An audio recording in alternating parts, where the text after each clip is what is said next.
apapun ceramah Ustadz Abdul Somad, tinggal tulis saja di YouTube. Misalnya ibu bapak mau cari tentang bayar zakat, tinggal tulis saja situ UAS zakat.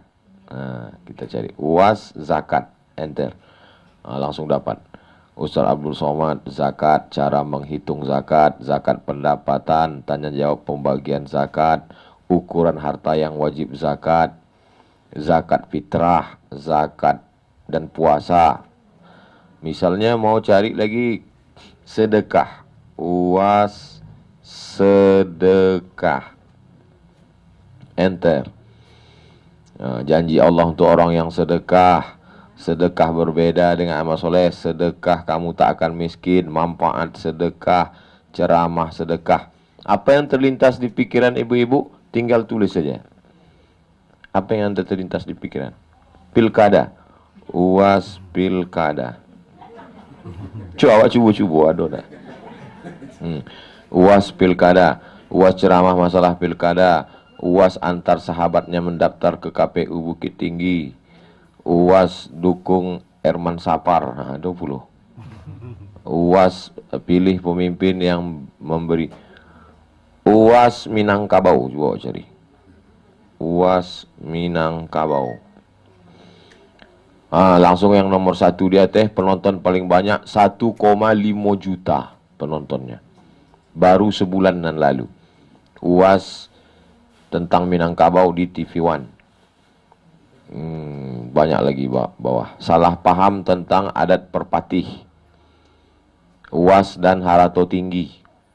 Nah, banyak pokoknya tinggal tulis saja. Tapi ada juga jamaah yang komplain, ambolah tulis ndak keluar video bu ya. Rupanya paket ndak ada. Wah. Insyaallah kalau ada paket keluar gambar-gambar. Jadi kini di beberapa tampe ambo tibo itu memang tidak ada permintaan ceramah lah. Yang mau tanya ke panitia, apa judulnya? Ceramah lah kami tengok biar. Jadi foto-foto saja lah. Tidak ada. Jadi sika di ambo dia lagi kesempatan untuk menjawab pertanyaan-pertanyaan. Mana pertanyaannya?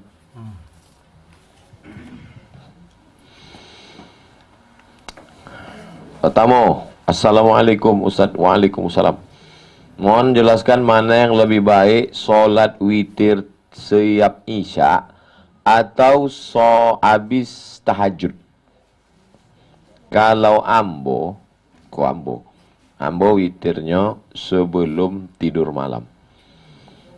Malam tadi pulang ke Siko dari Mas Haji jam 10 lah.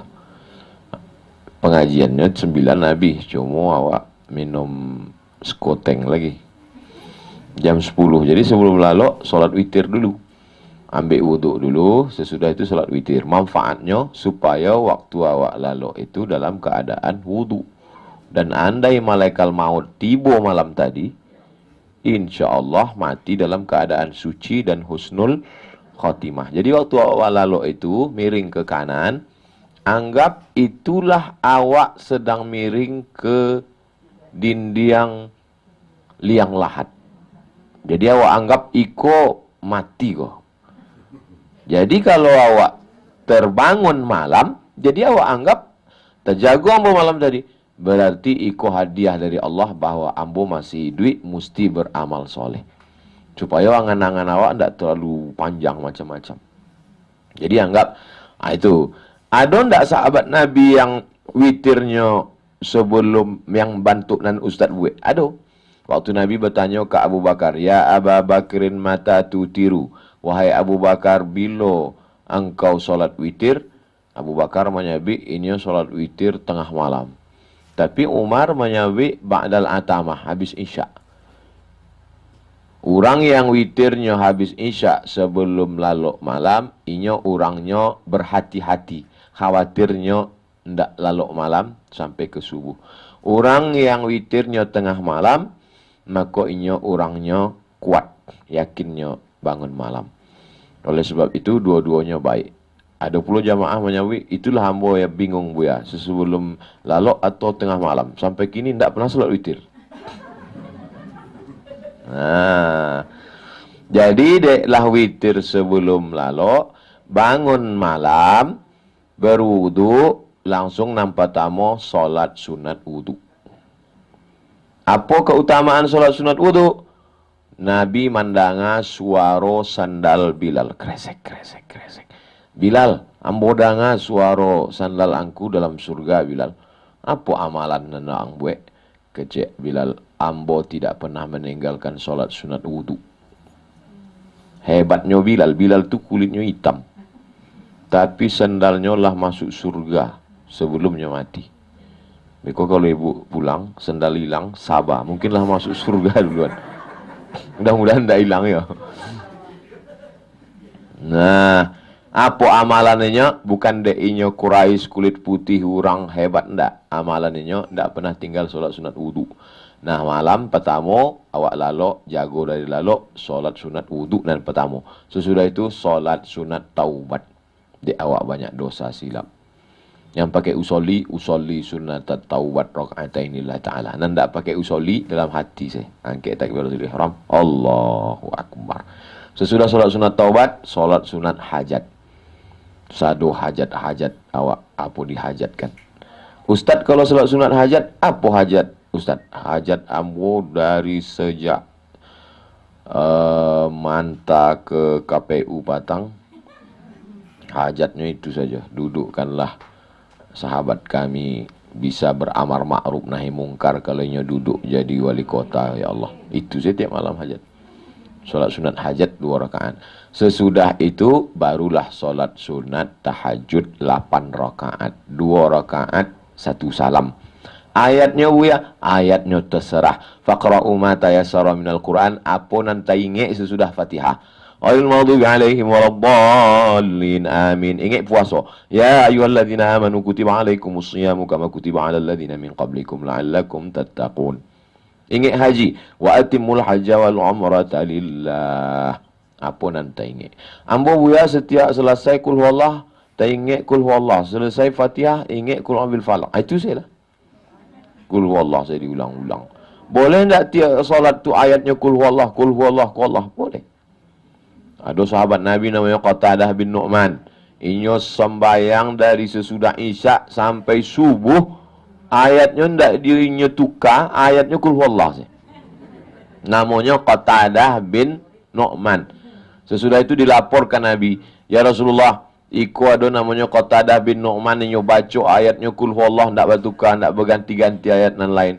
Akan cik Nabi, innaha la ta'dilu thulutsal Qur'an. Cik kul huwallah sama sepertiga Al-Quran. Berarti lah menghatam Quran berkali-kali malam itu. Jadi baca saya apa nanti ingat dia awak. Nan tak boleh itu 2 kali witir semalam. Sebelum laloknya witir. Lah itu bangun malam ni nyoba witir sekali lagi. Maka ndak witir jadinya. Witir itu artinya ganjil. 3 tambah 3 jadi 6. Maka genap ndak.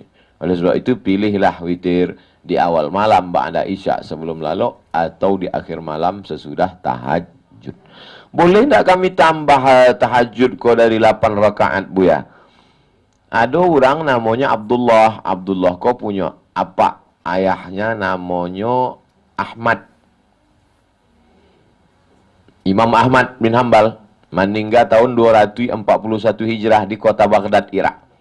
Wahai Abdullah, yo, kamu anak Imam Ahmad. Yo, Imam Ahmad tu kalau solat malam bara rakaat. Salah sami'ati rakaat. 300 rakaat. Imam Ahmad. 300. Sesudah itu Imam Ahmad kau masuk penjara. Difitnah. Masuk penjara, disiksa orang tu dalam penjara. Ndak sampai ndak taluk tagak. Sesudah keluar dari penjara, inyo solat sunat 150 rakaat.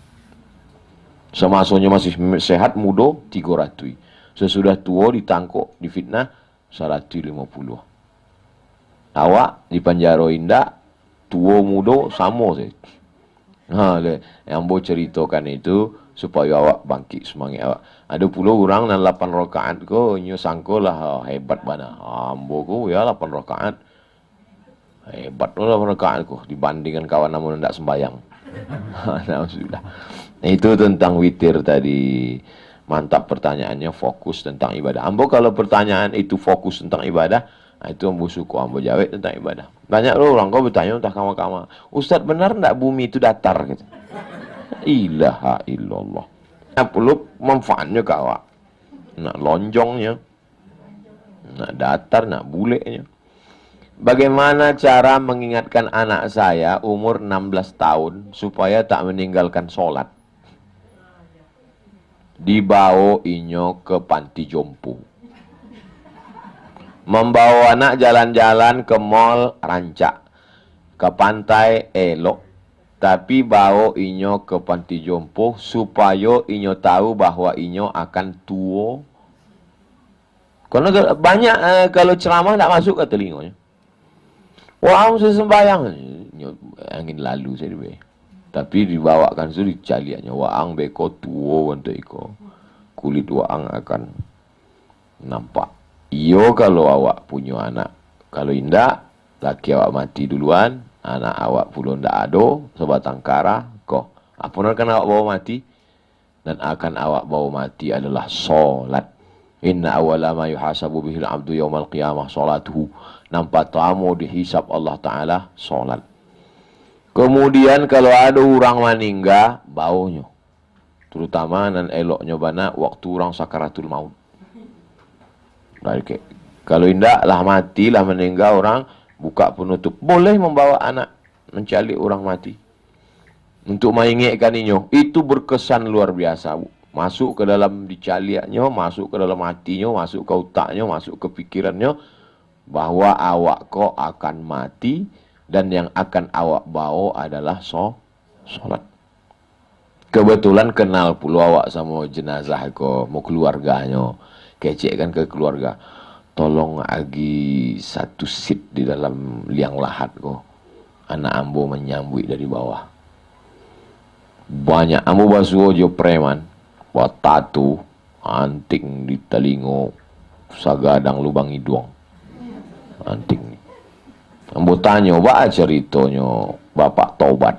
Saya ini nggak peduli sama ceramah Pak Ustadz. Terus gimana ceritanya tobat? Waktu itu ambo tagak di samping kubu. Ada orang meninggal, ambo tagak di samping kubu. Entah baca acaranya, entah ditulakkan orang tu masuk ambo ke dalam. Waktu ambo tagak dalam itu terasa dingin di kaki. Tak ingat ambo mati, nampak ambo liang lahat itu. Barulah terbuka pintu hati ambo, Ustaz. Rupanya itu manfaat. Ambo pun masuk ke liang lahat waktu almarhumah Hamak meninggal. Ambo nak meletakkan jenazahnya, ambo nak memiringkan ke kanan, ambo nak menempelkan hidung ke tapi liang lahat. Orang meninggal itu afdalnya dimiringkan ke kanan, menempel hidung ke liang lahat. Makanya kalau awak lalok, sampai tidur awak di samping dinding, tempelkan ke bayangan awak, nah itulah awak sedang di liang lahat.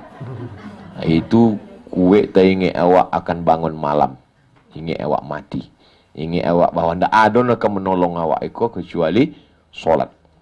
Jadi adalah alumni Azhar Kairo punya pesantren di Pekanbaru. Di tapi lapangan sepak bola tu ambo lihat, ambo cari ada lubang. Ambo tanya, dah iko lubang apa? Iko liang lahat. Untuk apa? Kan tak ada kubur sih kok. Tiap malam santri-santri itu cik-cik orang mau masukkan ke dalam. Tu mengingatkan nyawa angka mati masuk ke dalam. Bandel-bandel tu mau masuk ke dalam.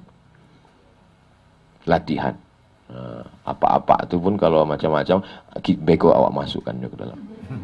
Supaya ingatnya mati. Kadang cerita mati kau tak masuk ke kepala awak.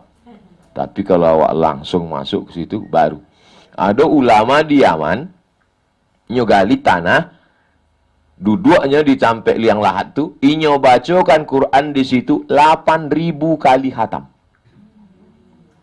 Digalinya kubu, ditanya dia orang, untuk apa kau imam? Beko kalau ambo mati, kubukan ambo risiko, lah ambo bacakan 8.000 kali khatam.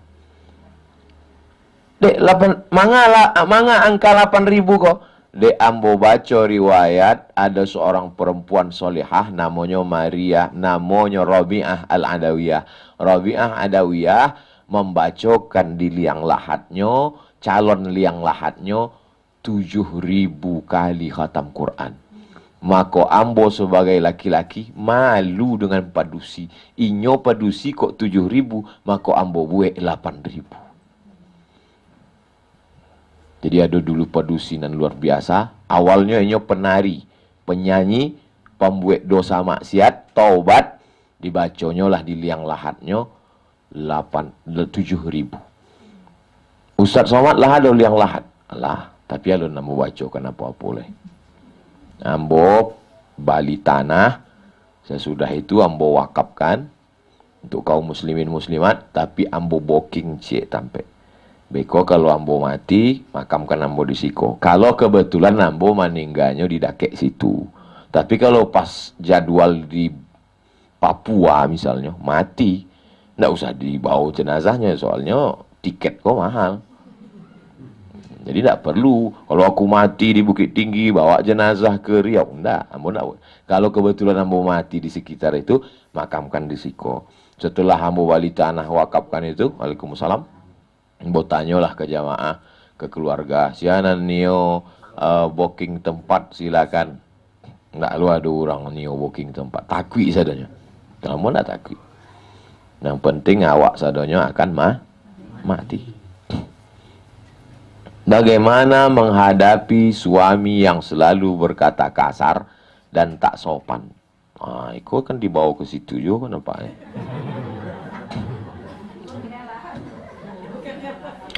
Kekeliruan ibu-ibu ketika dia mendengarkan kata kasar dari suaminya, dia telan sendiri, ditahannya. Akhirnya menggumpal jadi jantung koroner, diabetes meletus, asam urat, menjadi batu di dalam empedu karena disimpan tahan. Dia takut ada orang lain yang masuk mengintervensi keluarganya. Ndak amuhnya pacah cerita kok. Padahal menurut ajaran Islam, ibu mestinya mengadu ke wali. Wali ibu 6 orang. 6 patamo ayah, nang kedua datuk, nang ketiga abang, nang keempat adik laki-laki, nang kelima abang ayah, nang keenam adik ayah. Wali ko lah nan menasehati si Fir'aun ko. Dulu 20 tahunan lalu wa angkasiko kan lemah lembut. Kini kok kareh. Nah itu jadi wali konan menasehati. Banyak kekeliruan ibu-ibu sesudah inyo mengaji, inyo pula ingin menasehati. Pulangnya ke rumah diceramahnya, Assalamualaikum. Nggak bisa. Itu tidak prosedurnya bantu itu. Jadi wali ibu lah yang menasehati inyo supaya inyo berubah. Sebab yang menghadapi laki-laki ini mesti laki-laki juga. Kalau ada di antara wali itu yang polisi dan tentara, lancak mana. Letakkan pistol di atas meja itu. Walaupun kosong, tidak ada pelurunya. Untuk nakut-nakutinya. Nah itu. Oleh sebab itu maka nasihat. Ada seorang laki-laki menasehati calon mempelai, nasihat pernikahan. Nyawali, keceknya. Wahai engkau laki-laki calon suami anakku. Sekarang kau sedang cinta. Tapi nanti kalau kau tidak lagi cinta, jangan kau mengamuk-ngamuk, jangan kau marah-marah, jangan berkata kasar, jangan caci maki, jangan sumpah serapah, jangan tempeleng, jangan main sipak hamun, tapi sampaikanlah kepada aku. Akulah yang akan mengambilnya dengan cara yang baik-baik. Jadi ini tak bisa diselesaikan dengan cara berdua, mesti ada orang lain. Itu dalam Islam bukan intervensi. Banyak ibu menganggap ini hanya kami berdua, yang lain tak boleh intervensi. Nah, dalam ajaran Islam mesti intervensi wali. Jadi wali ko bukan hanya waktu acara akad nikahnya jadi wali, enggak. Wali ko sampai mati. Ibu punya wali ko sampai mati ko 6 orang. Kalau ndak ada 6 orang kau ya, apaknya ndak ada, datuknya ndak ada, adiknya ndak ada, abangnya ndak ada, pamannya ndak ada. Siapa? Fasultanu waliyun man la waliyalaha. Ada sultan. Sultan itulah menjadi wali bagi perempuan yang tidak punya wali. Ditambah lagi di bumi Minangkabau selain wali ada pula ninik mamaknya. Jadi adat itu tidak bertentangan dengan syariat Islam. Adat basandi syarak, syarak basandi kitabullah. Lapor ke nenek mama akan menasihatinya. Maka insya Allah ibu tetap berdoa. Doa silahul mu'min. Doa itu senjatanya orang beriman. Tidak ada senjata awak selain daripada doa kepada Allah Subhanahu wa taala. Ibu bertanya, Pak Ustaz. Ibu baca Al-Fatihah, baca ayat kursi, baca Quran surat Al-Baqarah 26, 38, 35. Jadi ibu bayangkan Herman Sapar tuh jadi pemimpin. Semoga Allah mengabulkan doa. Seperti ini Ustaz. Bisa langsung doa kita.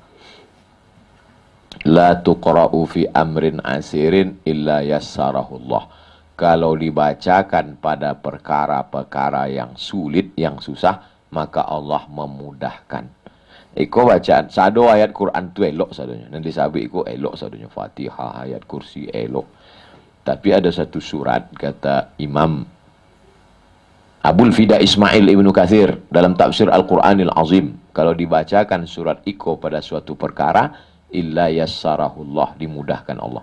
Dan ambo bukan sekedar menceramahkan, ambo buat tiap malam sesudah ke kantor KPU Patang. Tanggal berapa awak ke KPU? 6. Hah? 6. 6 September.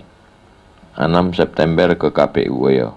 6 September. Kinilah 2 balik. Berarti ambo lah buat tiap malam selama 36 malam. Salat sunat taubat, salat sunat wudu, salat sunat taubat, salat sunat hajat, salat sunat tahajud, habis itu baca Yasin. Sesudah baca Yasin, Allahumma inni as'aluka bihaqqi Yasin.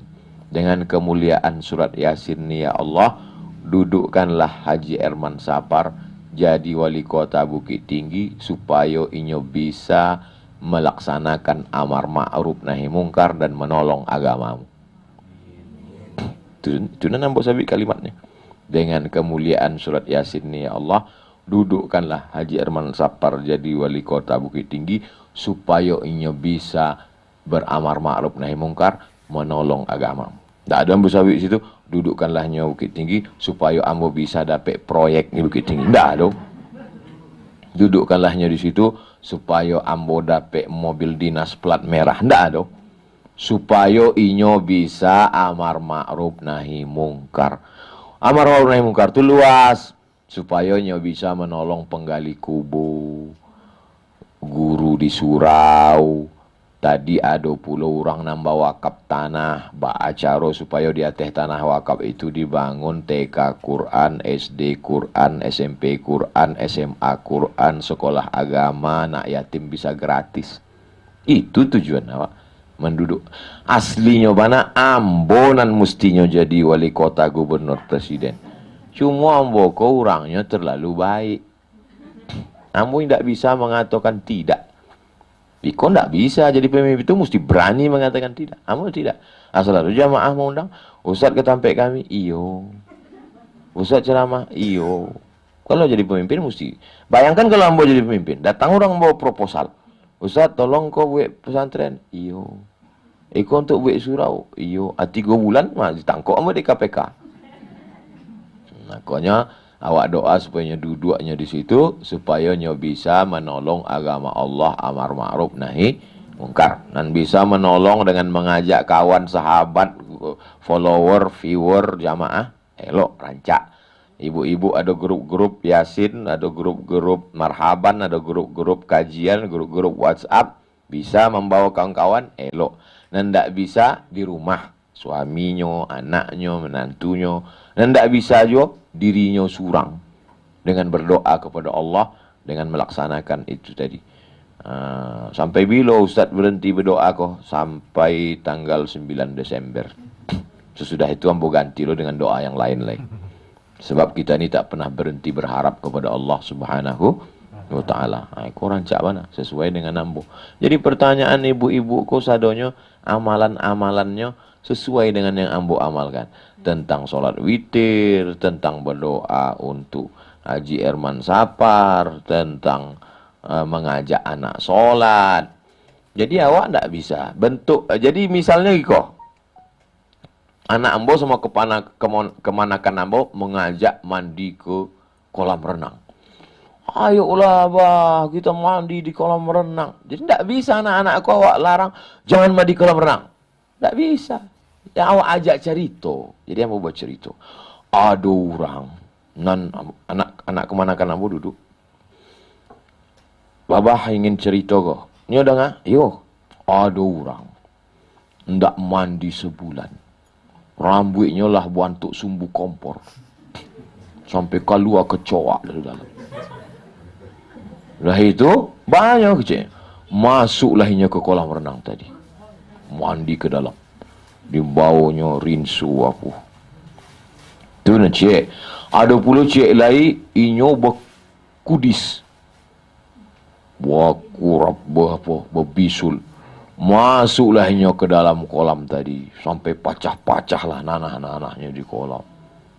Dulu 10 orang anak muda, maaf, masuk jonyo ke kolam tu, maaf kencingnya di dalam kolam tu, beramai-ramai. Nggak ada yang melarangnya, ku cerita saya dulu. Sesudah itu awak pun masuklah ke dalam kolam tadi. Masuk awak, lo saking lamanya mandi tadi, tetelan awak air tadi. Dah itu dah agak 2 minit, ambo biarkannya ambo pikir, ambo tanya, "Bah, jadi apa Andaklah. Jadi tidak bisa awak larang. Begitu juga tentang solat tadi. Awak suruhnya kamu solat, tidak masuk. Tapi awak bawa ke panti, awak bawa ke orang sakit, awak bawa ke orang mati, awak bawa ke ruang ICU, di ruang ICU tu tidak ada apa-apa lagi, tinggal suara. Tunjuk kata tu orang sakit itu kalau nyo mendengar suara azan dan ingin nyo kalau ditanya pasti nyo ingin sholat. Hayya 'alas shalah. Masuk ke ruang ICU tu meleleh air mata orang di ruang ICU tu, keinginan orang tu cuma ingin sholat. Ndak ada kalau ditanya orang sakit, apa keinginan bapak? Ingin ke KPU daftar pilkada. Ndak ada. Sadu cuma ingin sholat. Itu kalau dicaliaknya langsung dengan matanya, itu pelajarannya lebih dalam dan lebih merasuk ke dalam hatinya. Dan yang paling pandai sebenarnya tentang anak-anakku ya ibu-ibu. Ibuku paling pandai. Ada anak ingin makan, tapi anak iku banyak lo permintaannya. Inyo hanya ingin makan kalau ada bintang. Kalau tidak ada bintang, tidak ingin makan. Kalau kami laki-laki tidak tahu, tanya, makan? Makan apa enggak? Bahasanya cuma 2, makan apa enggak? Tapi kalau ibu-ibu pandai, dimasakkannya talu ayam bentuk bintang. Makan bintang, makan bintang, makan bintang. Pandai. Kalau kebetulan ninyo PNS, makan 1 kali suap, dapat 1000. Nah, kalau kebetulannya polwan, diambilnya pistol. Makan, kalau enggak tembak. Yang penting dia makan. Yang penting dia sholat. Caranya. Yang paling pandai caranya itu adalah ibu-ibu. Karena ibu-ibu berpikir dengan akalnya, merenung dengan hatinya, dengan penuh kasih sayang. Karena ibu-ibu lah maka kita ini semua besar menjadi orang yang sempurna. Kalau ambo ingat nasihat ama ambo dulu, 2 jari tapak kaki wa waktu lahir dulu. Sejengkal panjangnya. Angko gadangnya bukan diambui angin bantu balon. Sagadang buah kareh. Sagadang buah palo. Buah pala. Sabada itulah ciri anak tu makan dek orang tua. Satu anak tu. Sebab ini habis membasuh, makannya. Bukan ada hand sanitizer dulu. Makannya anak itu 5 bulan mandi pagi, mandi siang, mandi malam. Tapi insya Allah itu sadonya menjadi amal soleh ibu. Anak-anak ibu menjadi penghafal Quran. Anak-anak ibu menjadi anak-anak yang menolong agama Allah. Ambo sampai hari ko ceramah di Lombok ke Bukit Tinggi, besok pagi ke Palembang, maka setiap ceramah ambo tuh mengalir ke makam orang tua. Itulah yang menjadi amal jariah. Amal yang lain putui, tapi ada amal jariah. Mudah-mudahan kita semua termasuk orang yang beramal jariah dan mendapatkan amal jariah insyaallah. Amin. Ya rabbal alamin. Abi. Bertanya langsung. Hah? Bertanya langsung. Boleh? Pertanyaan live namanya. Ya. Karena tadi baru dikumpul 5, tadi ada kesepakatan ibu-ibu yang mau bertanya secara langsung. Nah, yang mau bertanya silahkan tunjuk tangan biar cepat. Tak usah malu-malu. Ayo, silakan. 1. Ini. Assalamualaikum warahmatullahi wabarakatuh. Waalaikumsalam. Terima kasih waktu dan tempat. Pertanyaannya boleh 3, Ustaz? Boleh. Maaf Ustaz, sebenarnya lebih banyak tapi cukup 3 aja. Yang pertama yang saya tanyakan, tadi Ustaz mengatakan bahwa seseorang yang di dalam ruang ICU keinginannya itu untuk sholat sangat tinggi. Nah, qadarullah saat ini orang tua dari suami saya itu terbaring di atas tempat tidur, tidak sadarkan diri setelah 6 bulan.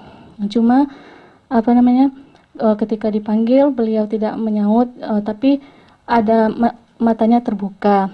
Nah, yang ini saya tanyakan yaitu sholat ini kan satu amalan yang akan pertama kali dihisab nantinya. Nah, untuk sholat orang tua kita ini apakah bisa anak darinya untuk menggantikan atau bagaimana itu Ustadz? Kan pernah kita dengar bahwa anak bisa menggantikan sholatnya, apakah di sekarang ini atau nanti gitu. Yang pertama. Dan yang kedua, pertanyaan saya itu sekarang ini tidak banyak lagi kita mendengar ini Ustadz pegadaian sawah gitu. Pegadaian sawah ini di kalangan orang tua kita kan masih banyak. Cuma ada satu pengajian yang saya dengar dan saya pelajari, tapi tidak sampai tuntas, yaitu pegadaian yang termasuk riba gitu. Bagaimana yang pegadaian riba itu dan bagaimana kita akan keluar dari riba tersebut. Dan yang ketiga Ustadz, itu saya bertanya tentang kredit yang seperti cara Ustaz sebelumnya, kredit yang diperbolehkan itu seperti apa? Katanya boleh di bank yang syariah, tapi kita ketahui walaupun syariah itu tetap aja ada unsur-unsur ribanya. Bank yang seperti apa yang Ustaz maksud tersebut? Sekian pertanyaan saya. Assalamualaikum warahmatullahi wabarakatuh. Bagusnya karena ini 3, langsung kita jawab dulu biar ini sudah menjadi masalah fundamental di dalam masyarakat. Salat itu wajib bagi orang nan patamo baligh, nan kedua berakal. Adapun yang 3 iko rufi'al qalam, pena diangkat. Ambo ko penanya masih mencatat lagi. Abdul Somad salat catat, Abdul Somad tausiah catat. Tapi ada orang nan penanya diangkat. Terangkat penanya maka suinya amalnya tidak dicatat. Nampak tamo anis sobi hatta yahtalim. Anak ketek sampainya akil balik.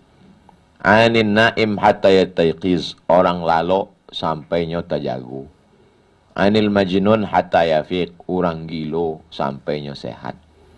Maka orang nan 3 kok ndak ada akalnya. Anak ketek, orang lalo, orang gilo.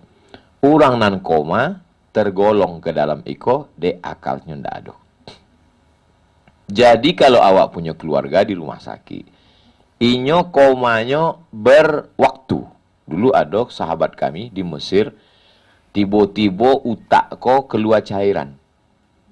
Tahapu penyakitnya, dek virus, keluar cairan di utak ko. Jadi kalau cairan itu sedang banyak, inyo koma. Tapi kalau udah disedot, inyo sehat. Maka inyo wajib sholatnya waktu sehat saja. Sehat inyo jam 2:30. Wudu, sholat zuhur. Sudah tuh koma sampai maghrib. maka waktu koma itu tidak wajib sholat karena tidak sempurna, tidak ada wakalnya. Kalau ada orang tua, gaek, suami, koma sudah sebulan, tidak pernah sadar, maka inyo indak wajib sholat, dan awak sebagai anak keluarga pun tidak wajib melaksanakan sholat untuk inyo.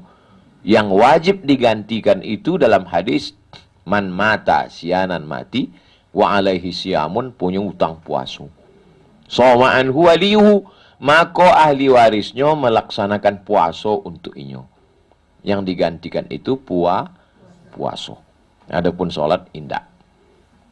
Tapi kalau ada anak melaksanakan sholat, dihadiahkannya pahalanya untuk orang tua, pahalanya sampai. Tapi tidak wajib menggantikan, mengkodok sholat. Puasa orang tua saja yang digantikan, dikodok. Tentang masalah orang nan koma, itu sama seperti orang nan idui, tapi tidak bisa membalas respon. Di dalam telinga ko, ada bentuk keong segadang iko. Cari gambarnya di internet. Itu yang keong pendengaran di dalam itu indak akan stop sampai mati. Salamonyo idui, makonyo tetap bisa mendengar. Maka dalam hadis dikatakan, laqtinu mautakum, talkinkan kata lingonyo, la ilaha illallah. Jadi waktu ambo masuk ke ruang ICU, ambo bisikkan kata lingo sebelah kanan. Bismillahirrahmanirrahim. Alhamdulillahirrabbilalamin. Habis itu membacakan kul huwallah 3 kali, kul falaq sekali, kul binas sekali, ayat kursi solawat. Meleleh hematonya. Meleleh hemato, mau tanya dokter. Pak dokter, iku kok menangisnya? Kecek dokter, inyo mendanga suara ustad. Dan suara manusia kok ndak adonan samu. Walaupun matonya terpejam, nyo tahu bahwa nan datang kok Abdul Somad. Dek, inyo danga suara Abdul Somad. Dan inyo biasa selama itu kalau basuh ustad, inyo merespon. Ba cara awak merespon orang, senyum. Kini ndak dapat senyum dek masker. Maka pakai tangan diangkat. Inyo mangkek tangan pun tidak bisa. Maka respon yang terakhir adalah air mata. Jadi air mata itu respon inyo. Cara inyo merespon bahwa Ustadz tibo. Oh, itu dokter namanya cek. Makin yakinlah ambo pada hadis Nabi. Seandainya Pak Dokter kau menyawi Ustadz, inyo lah koma, inyo tidak dapat mendengar, pasti ambo ragu tentang hadisku.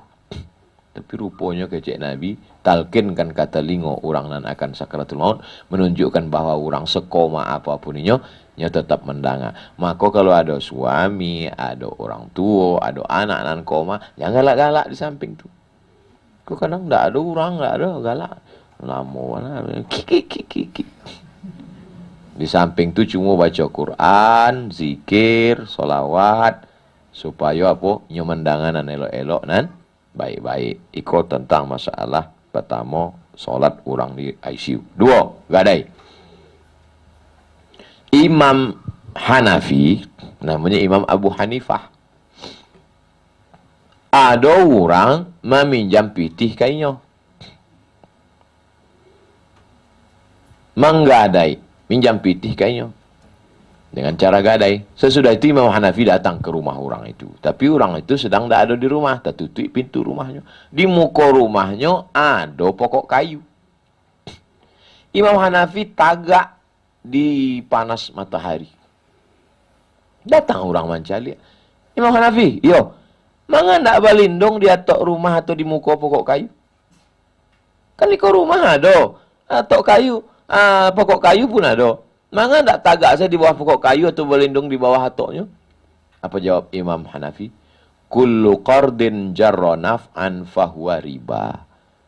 Semua manfaat awak ambil dari orang yang meminjam, maka itu berarti riba. Imam Hanafi tidak mau berlindung di bawah atap rumahnya sebab khawatir jatuh ke dalam riba. Kullu qardin, setiap pinjaman, jarra naf'an, kalau awak mengambil manfaat dari pinjaman itu, fahuwa riba, maka ini riba. Sampai sehalus itu Imam Hanafi takwi cameh terjerumus ke dalam riba. Ba'a pulo kalau awak meminjamkan uang pitih ke orang, awak pakai Hondanya, otonyo, rumahnya, sawahnya, maka riba di atas riba. Alhamdulillah, sampai 3 tahun umur ambo, banyak juga orang yang meminjam pitih, ndak ada ambo ambil manfaat seperak pun, karena ambo takut mati, beko awak bangkit dari kubur, bantu orang kerasukan setan. Alladzina ya'kuluna riba, orang yang makan riba, la yaqumuna illa kama yaqumul ladzi yatakhabbathu syaitanu minal mas. Nyobangki dari kubur bantu orang yang kerasukan setan. Ayyuma lahmin, setiap daging di badan, nabata min haramin, kalau tumbuh dari yang haram, fannaru aula bih, tampaknya api neraka. Misal ada orang minjam pitih kamu 100 juta. Ambo kurang percaya kayaknya, ambo mintalah surat tanahnya sebagai jaminan. Ambo pegang. Lalu di atas tanah itu ada rumah disewa orang. Sewa rumah orang ini bayarnya ke ambo atau ke orang yang meminjam pitih ke ambo? Kami minjam pitih. Kalau ambo ambil pitih kok riba. Kullu qardin jarra naf'an fahuwa riba. Setiap pinjaman kalau kau ambil manfaat, riba. Lalu untuk apa surat tanahnya Ustaz pegang? Sekedar jaminan, mana tahunya lari. Dan nimko perjanjian, kalau dalam waktu setahun waang indak sanggup membayarnya, maka batukalah hak milik iko menjadi milik ambo. Bisa sah sesuai dengan harga. Tapi kalau selama setahun itu ambo mengambil manfaat, maka manfaatnya itu riba. Mudah-mudahan Allah melapehkan awak dari jeratan riba. 3, kredit. Tinggal tulis di YouTube, Somad kredit. Awak tulis ya, dapat apa enggak? Somad kredit. Mana? Dapat keluar. Somad kredit. Aduh, Somad kredit. Oke, nan tulisan. Kalau nan tulisan ada jo. Tu buka di Google. Sesudah Google, tulis di situ SOMAD MOROCCO. Somad Moroko. Moroko sampai ambo kuliah dulu. Bukan Maroko nan basok. Somad Moroko spasi kredit. Tulis, enter. Somad Moroko kredit. Ada. Somad Moroko kredit. Ditulis tulisan ini tanggal 25 Agustus 2010. 10 tahunan lalu. Alun viral lah waktu itu. Kamu bacakan ya. Lembaga fikih Islam membolehkan jual beli dengan tempo jangka waktu kredit. Pada konferensi ke-6 dilaksanakan di Jeddah tanggal 17 Sya'ban 1410 bertepatan 14 Maret 1990, 30 tahun yang lalu. Dalam keputusan nomor 53/2/6 tentang jual beli dengan tempo, boleh tambahan pada harga dengan tempo jangka waktu terhadap harga kontan dan seterusnya. Nanti bisa di copy atau di share di grup-grup WhatsApp atau di print cetak tempel di dinding Mas Haji. Datanglah hamba ke bank konvensional. Assalamualaikum bank konvensional. Selamat pagi Bapak. Saya mau minjam 100 juta mau beli oto. Yagihnya 100 juta, ambo bayar 120 juta. Riba apa enggak riba? Riba. Bertambah 20 riba, 20 juta riba. Ambo datang ke bank syariah. Assalamualaikum bank syariah. Waalaikumsalam. Padusi kebetulan. Saya mau minjam 100 juta mbak. Untuk apa pak? Untuk beli oto. Oh enggak bisa. Minjam uang riba. Jadi untuk apa kalian buat bank syariah nih kalau riba semua enggak bisa minjam uang? Bapak mau beli apa? Mau beli mobil. Di mana dialernya pak? Nih. Ini alamat dialer. Nyo pun menelpon dialer. Assalamualaikum dialer. Waalaikumsalam. Ini ada orang mau beli mobil yang kira-kira 100 juta. Dibayarnya oto tadi 100 juta. Maka kini 100 juta harago oto dibali dek bank syariah. Maka kini mobil itu milik bank syariah. Ko Oto, ko bank syariah. Ko Abdul Somad. Maka kini akad Abdul Somad membali Oto ke bank syariah, dicicil Abdul Somad setiap bulan dengan cara kredit. Apa beda dengan Nampatamo tadi? Nampatamo tadi uang dengan nangka dua iko uang dengan uang dengan uang riba, uang dengan barang tidak riba. Itu nana orang nanda paham. Sebab berbelit-belit. Tak pahamnya, tak terkunyah dia. Tapi jamaah Bukit Tinggi cerdas. Pahamnya. Paham kan? Paham. Uang dengan uang riba. Uang dengan barang Tidak riba. tidak riba. Lalu mengapa Ustaz Salafi menyebut riba? Sebab inyo pakai fatwa Syekh Albani. Syekh Albani itu ustadznya Salafi. Albani menyebut riba. Tapi ada Ustaz Salafi cek lain namanya Bin Bas. Syekh Bin Bas menyebut tidak riba. Kau fatwa Bin Bas. Di dalamnya nan tadi, dalam grup tadi. Agak cek Bin Bas.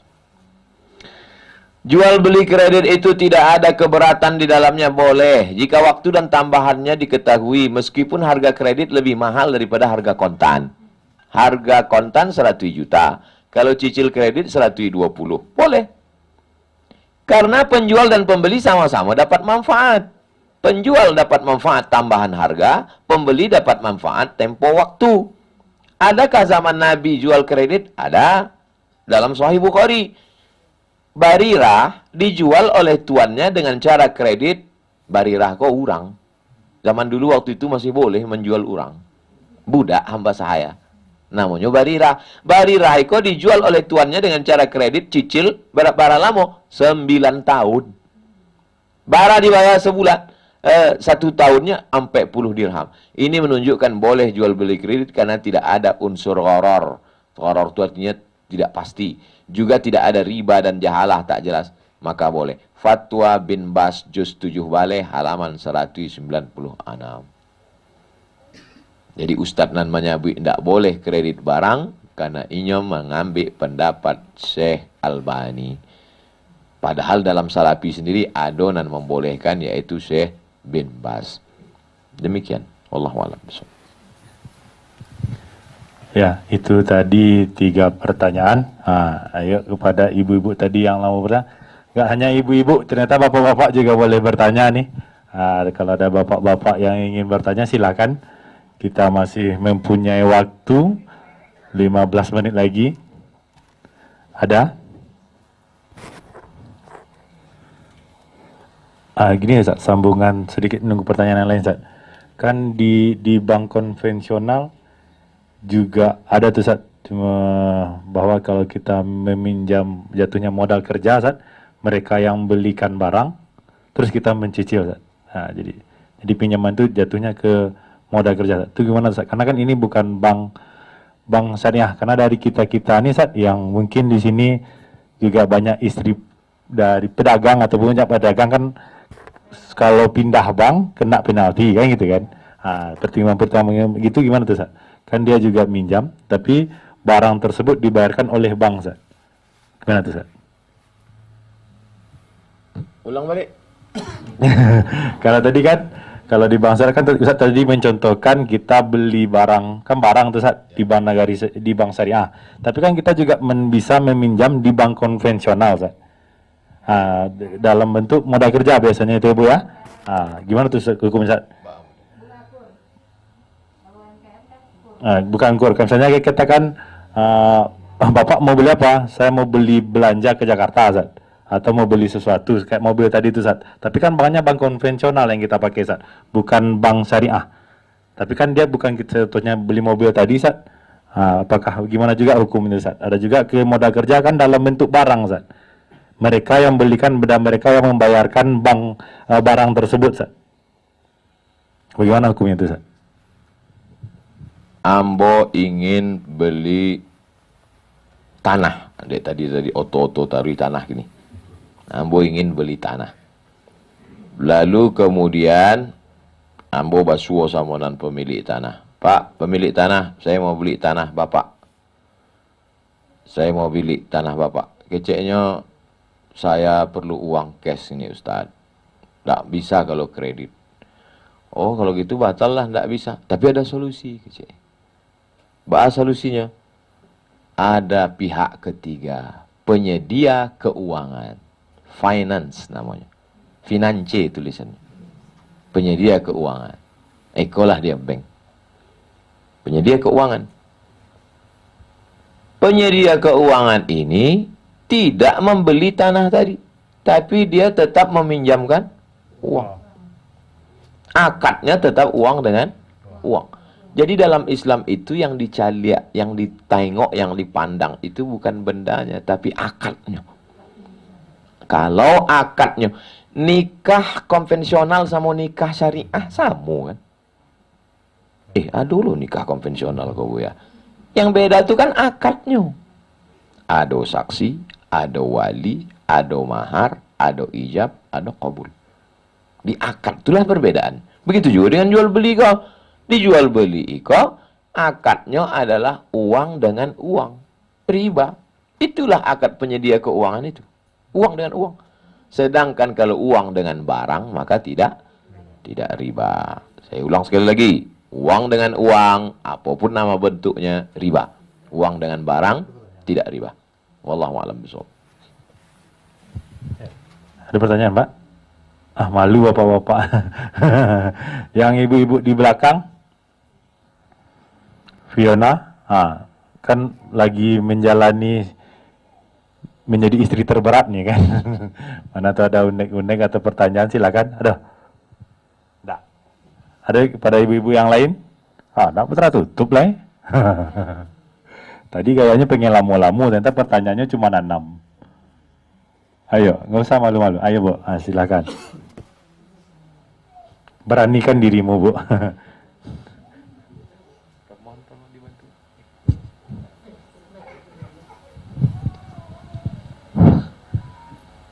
Assalamualaikum warahmatullahi wabarakatuh. Waalaikumsalam. Pertanyaannya, apa beda sedekah, wakaf, dan infak? Ada lagi? Biar kita langsung.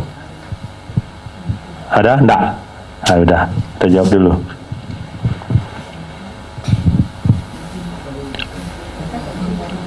Ado putra. Inyo punya tanah 10 hektar. Amin. Amin.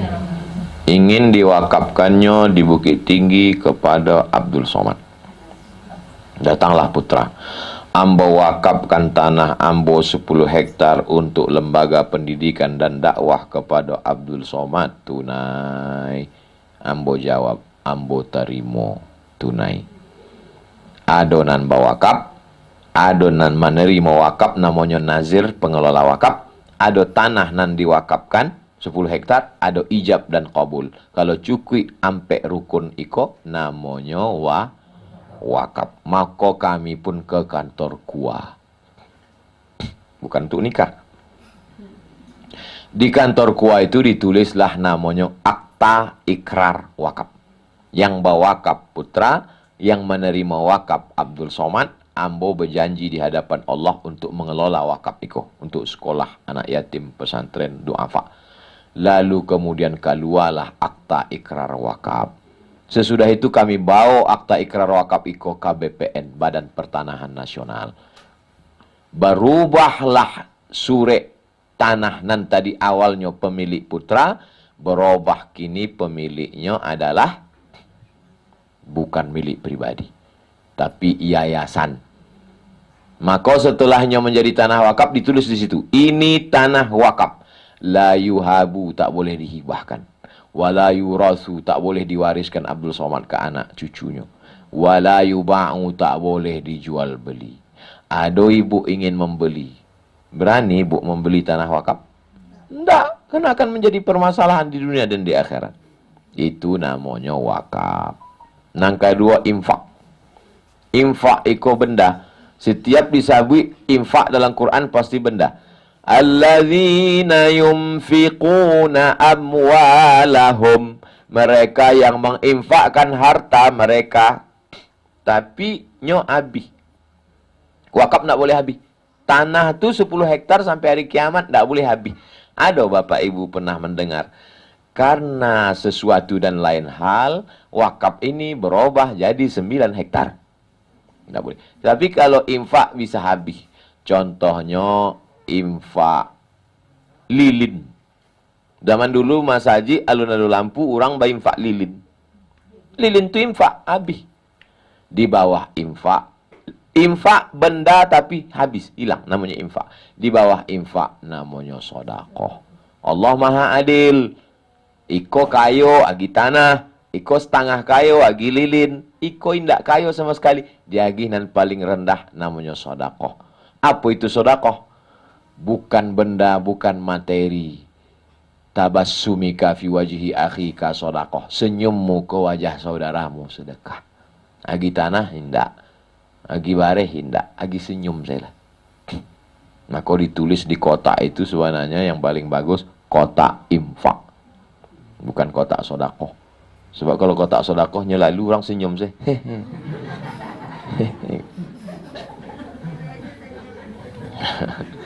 Likulli sulama minkum sodakoh. Tiap tulang-tulang sendi kau mesti ada sodakohnya. Maka awak dari pagi tadilah barakali bersodakoh. Walaupun tidak sodakoh pitih. Sodakoh apa?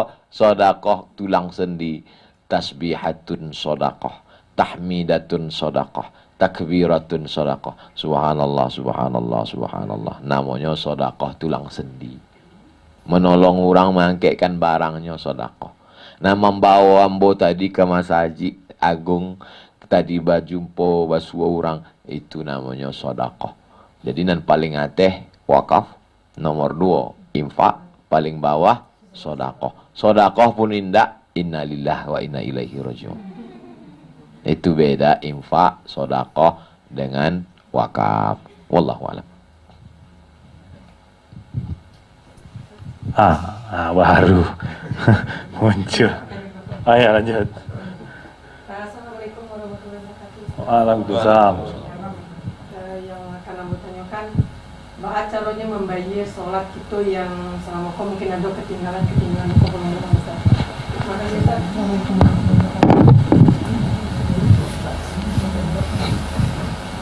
Akil balik umur 10 tahun. Akil balik umur 10 tahun. Kini umur 40 tahun. Ambo boya baru taubat. Lah lama Pak, baru subuh tadi. Jadi Assalamualaikum tak ada sembahyang. Aduh, Idul Fitri sama Idul Adha. Berarti nyo meninggalkan sembahyang selama 30 tahun. Maka mulai zuhur ko qada. Salapeh zuhur ko salat qada. Usolli fardhu zuhri 4 rakaatin qadaan. Ampe rakaat. Aku salat zuhur ampe rakaat mengqada nan tinggal ampe rakaat. Asar beko itu jo. Habis salat asar qada. Maghrib itu jo. Itu keceknya hasilnya yang cocok. Sampai bara lama mengqada iko di qada 2020 lunas 2050. Jadi cara mengqada itu begitu. Bukan ambil cuti sebulan pergi ke pulau mengqada. Kamu sih anu ndak ada basuole. Ini pergi ke pulau mengqada 30 tahun. Bukan begitu. Qada itu tetap normal bantu biasa sesuai. Lunasnya 2050, iya. Mati 2040. Alhamdulillah. Pemutihan. Rumah cicilan. Kalau mati 5 tahun, lunas gitu. Itulah yang lunas. Jadi nanado sambayang nan lama-lama batingga itu di qada. Indah ada ikhtilaf ulama sampai mazhab. Hanafi, Maliki, Syafi'i, Hambali sepakat sampai mazhab tentang wajib qada. Tulisannya di salat qada, tapi nana menulis bukan ambo. Salat qada 4 mazhab. Salat qada 4 mazhab. Nah, itunya. Salat qadha 4 mazhab, rumah fikih. Salat qadha 4 mazhab. Salat qadha 4 mazhab. Tapi ada ustaz yang berceramah keceknya tidak perlu diqadha, cukup istighfar saja, istighfar. Ibnu Taimiyah indak masuk 4 mazhab. Ini mazhab sendiri. Kecek Ibnu Taimiyah pendapatnya keluar dari pendapat 4 mazhab. Nabi tidak perlu qadha, istighfar saja. Tapi ambo salamek. Kalau awak mau selamat pakai pendapat dari 4 mazhab ini, maka di qadha. Ambo khawatir Buya kalau sampai rakaat sesudah asar, sesudah subuh itu kan tahu orang di rumah dibuat. Supaya jangan sampai ditanya di orang. Aduh, Pak, dia sampai enggak. Berarti mengqadha tadi. Baitulah. Oleh sebab itu tentang qadha itu enggak ada ikhtilaf. Wallahu a'lam bishawab. Akhirnya ada pertanyaan dulu dari bapak-bapak, Bu. Karena dari tadi sudah ibu-ibu, kita coba ini sebelum waktunya habis. Ayo. Ya, Pak. Assalamualaikum warahmatullahi wabarakatuh. Waalaikumsalam. Ini pertanyaannya ini Ustadz. Yo, Pak. Apabila suami meninggal, Yo. apakah boleh istri memandikan? Dan kebalikannya, apabila istri meninggal, apakah boleh suami memandikan? Itu pertanyaan Ustadz. Nabi SAW meninggal. Yang memandikan jenazahnya yang pertama adalah Sayyidina Ali. Bukan Fatimah. Bukan Aisyah. Ali, laki-laki memandikan. Kemudian yang kedua memandikannya adalah Abbas bin Abdul Muttalib, pamannya, adik ayahnya. Kemudian Abdullah bin Abbas. Itu maka mereka indak ikut dalam musyawarah mufaqqih di Saqifah Bani Sa'idah. Meninggal Nabi, Ali indak ikut musyawarah itu. Waktu Abu Bakar diangkat jadi khalifah. Maka yang memandikan laki-laki adalah laki-laki. Yang memandikan perempuan adalah perempuan. Kecuali darurat tingkat tinggi, habis sadonyo disapu dek tsunami. Ndak ada leh. Inyo surang nan dapat membuat fardu kifayah, maka inyolah memandikan. Tapi selama masih ada, maka sunnahnya ikut yang dilakukan waktu Nabi meninggal. Dan ketika istri Nabi meninggal pun, waktu Nabi masih hidup, tidak ada Nabi memandikan. Maka dimandikan oleh, itulah nan ambo ketahui, nan ambo baca. Kalau ada orang membuat lain, mungkin kitabnya lebih banyak daripada kitab ambo. Wallahu a'lam bishawab.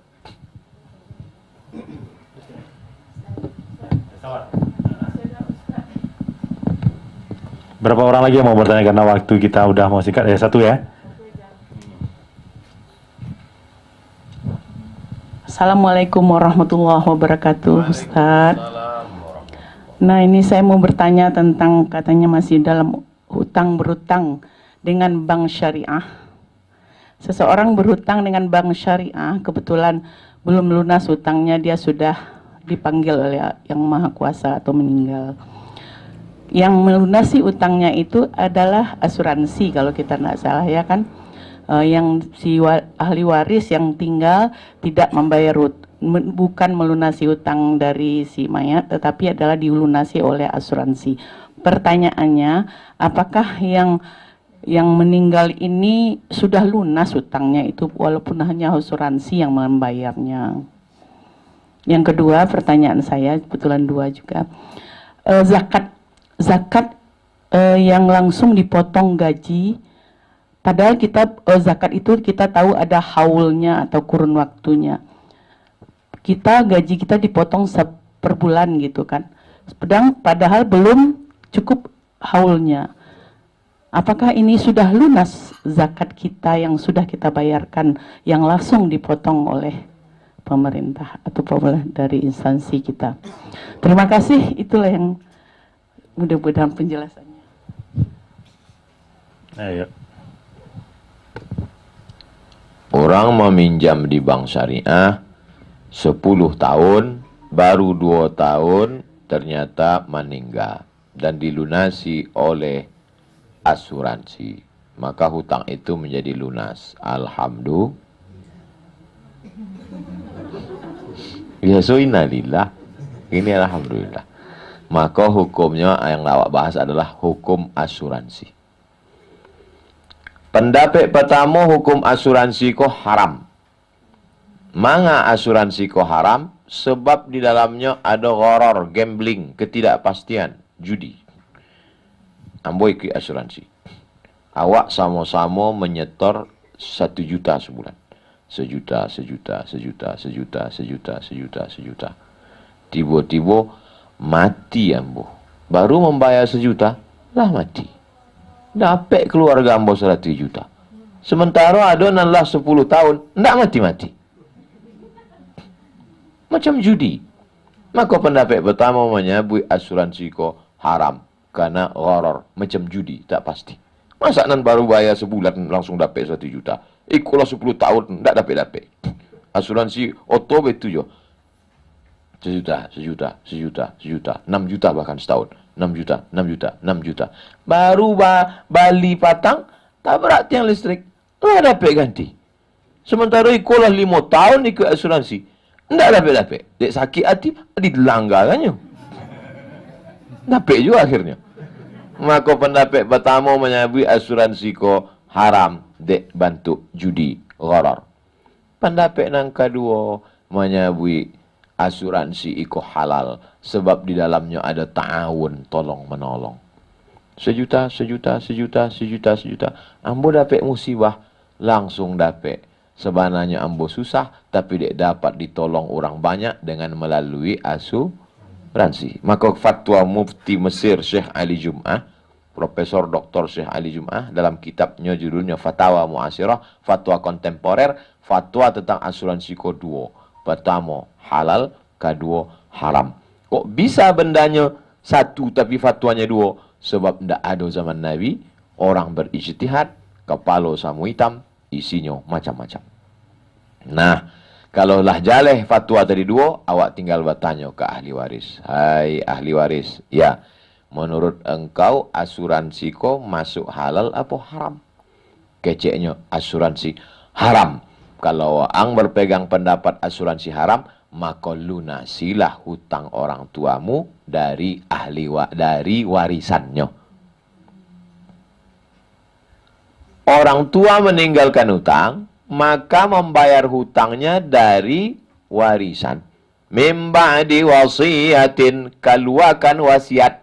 Tidak boleh lebih dari 1/3 harta. Audain, mim ba'di wasiyati yusi biha audain, keluarkan hutang. Setelah dibayarkan hutang, barulah dibagi harta untuk ahli waris.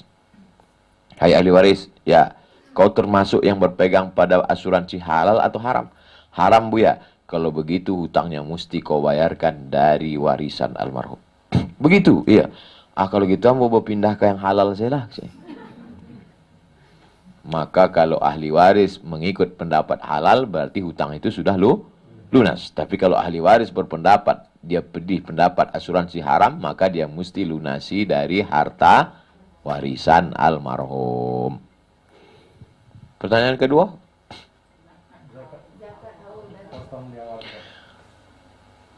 Awak bergaji sebulan 5 juta. Contoh, nan 100 jangan lo sakit hati. 5 juta sebulan. 1 juta 25.000, 2,5%. Kalau 5 juta berarti 125.000. 5 juta setahun 60 juta. Apakah langsung dibayarkan atau tersimpan inyo selama 1 tahun haul? Maka pendapat yang pertama mesti disimpan setahun haul. Pendapat namanya indah ada haulnya, sebab hadis tentang haul itu ada periwayat yang dhaif. Hadis dhaif tak bisa jadi dalil hukum. Itulah Ustaz namanya tidak ada zakat kalau tidak sampai haul. Adapun Ustaz yang mengatakan tidak perlu pakai haul, karena hadis tentang haul itu ada periwayatnya yang dhaif, dan hadis dhaif tak bisa dijadikan sebagai. Ambo pilih jalan tengah. Andai kita berpegang pada pendapat pakai haul, tetap juga ada jalan tengah. Ta'jilu zakah qabla awaniha, boleh mendahulukan zakat sebelum sampai haul. Itulah yang dipegang oleh Pemda, Pemko, Pemprov se-Indonesia, yang zakat potong ateh.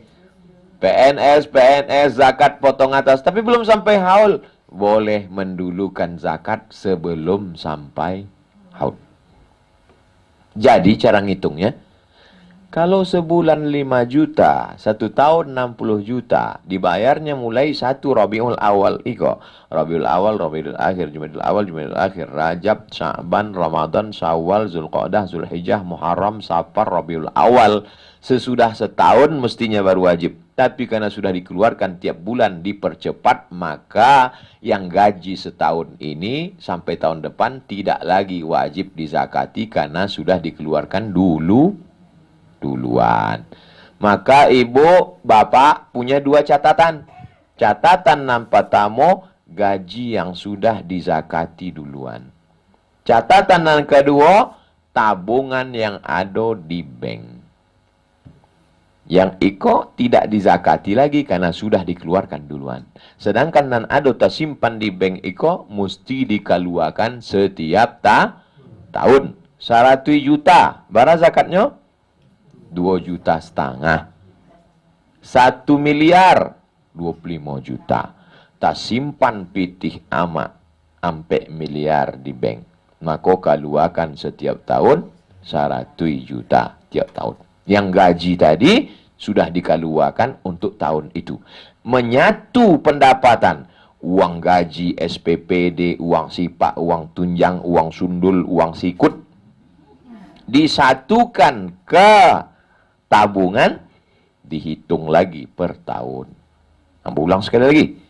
Gaji yang sudah dibayarkan selama 2 bulan tidak dizakati lagi di ujung tahun karena sudah dibayarkan. Tapi tabungan, maka dibayar setiap setahun sekali. Ambo aja kan mbak acaronya supaya tidak berzakat.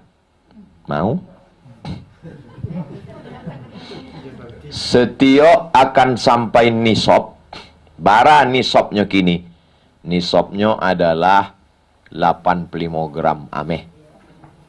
Cie gram kini 1 juta. 85 gram berarti 85 juta baru wajib zakat. Nah, hitung surang. Asal sampai 80 hampe balik tanah. Amaklah berzakat. Nggak ada piti yang mau ya. Coba cek saldo. Kok 20? Ayo, nggak ada zakat. Tahu muko datang lagi Ustaz Somad. Nggak berzakat tahu nih kok. Kok tetap belum. Jadi pendapat sesama kok. Ambo balik tanah. Tanah nggak ada zakatnya. Tapi ingat, Allah Maha Tahu. Piti nan disimpan ditahan itu keluar juga dalam bentuk lain. Jantung koroner, diabetes mellitus, asam urat. Hanan ndak mau berzakat, simpanlah. Leh jale ibu. Alhamdulillah. Yo.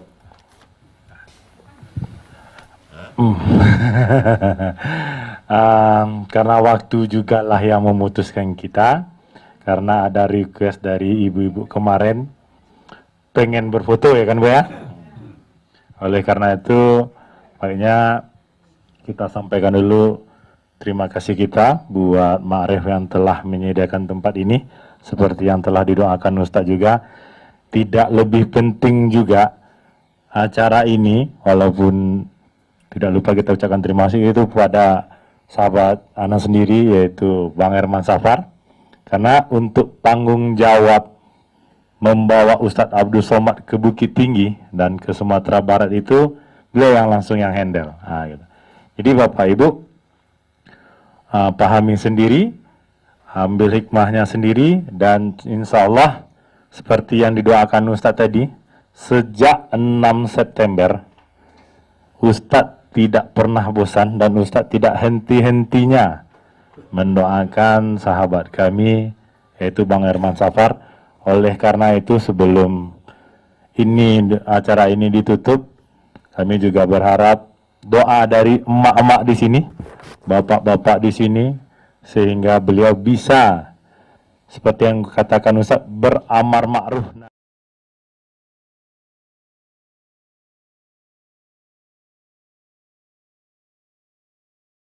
Sebelum foto-foto nantinya kami harap semua masih pakai masker dan semuanya tertib. Nanti kita akan foto satu kali saja, maksudnya di handphone kami, maka akan kita share. Silakan nanti kirim-kirim supaya fotonya bisa berada dengan cepat. Dan kalau ada handphone yang mau titipkan ke yang kameramen, mohon tidak ada yang selfie. Kita jaga adab acara kita di sini. Mohon dengan sangat, biar acara ini kita mendapatkan berkah sesuai yang kita doa dari awal. Baiklah, untuk tutup acara ini kita minta doa dari Ustaz. Ala hazihi niyah al-Fatihah. A'udzubillahi minasyaitonirrajim. Bismillahirrahmanirrahim. Alhamdulillahirabbil alamin. Arrahmanirrahim. Maliki yaumiddin. Iyyaka na'budu wa iyyaka nasta'in. Ihdinas siratal mustaqim. Shiratal ladzina an'amta 'alaihim ghairil maghdubi 'alaihim waladdallin. Amin. Allahumma shalli ala sayyidina Muhammad wa ala ali sayyidina Muhammad. Allahumma inna nas'aluka bihaqqi suratil Fatihah an tuballigh maqasidana wa taqdi hajatina. Dengan kemuliaan surat Al-Fatihah, sampaikanlah niat baik kami, tunaikan hajat kami ya Allah. Dudukkanlah saudara kami Haji Erman Sapar menjadi wali kota Bukit Tinggi, supaya bisa dia menunaikan amanah agama, beramar ma'ruf nahi mungkar, membayar penggali kubur, membantu surau, membantu sekolah tahfiz, membantu anak yatim.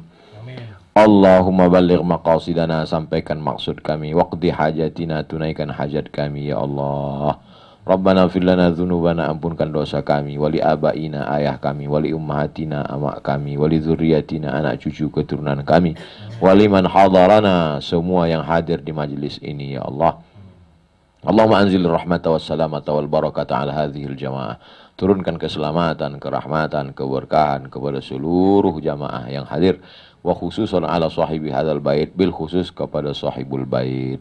Tawil umurana, panjangkan umur kami, wa barik arzaqana, berikan berkah pada rezeki kami, wahfaz abna'ana wa banatina, jaga anak-anak kami dari perbuatan keji dan mungkar. Allah makhtim lana bi husnil khatimah wa la takhtim alaina bi su'il khatimah. Rabbana atina fid dunya hasanah wa fil akhirati hasanah wa qina adzabannar. Wa sallallahu ala sayyidina Muhammad wa ala alihi washabihi wasallam walhamdulillahi rabbil alamin. Taqabbalallahu minkum minna wa minkum taqabbal ya karim. Baik,